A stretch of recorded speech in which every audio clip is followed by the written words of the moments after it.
लेकिन आपका प्यार, आपका आशीर्वाद, आपका खानसा से हम लोग यहां पहुंचा है। कल अमित शाह आ रहा है, नरेंद्र मोदी जी आ रहे हैं, हेमंत बिश्व शर्मा आ रहा है।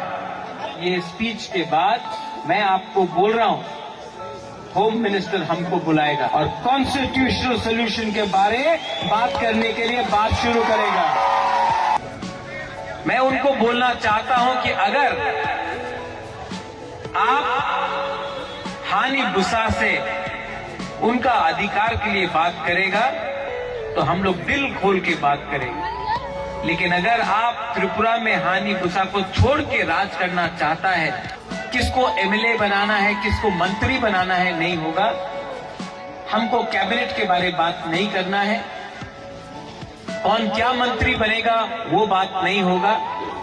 आप हमसे अगर बात करेंगे कॉन्स्टिट्यूशनल सोल्यूशन का, हमारा 14 लाख त्रिपुरा के बारे में बात कीजिए, मुबाकरा रेडी है।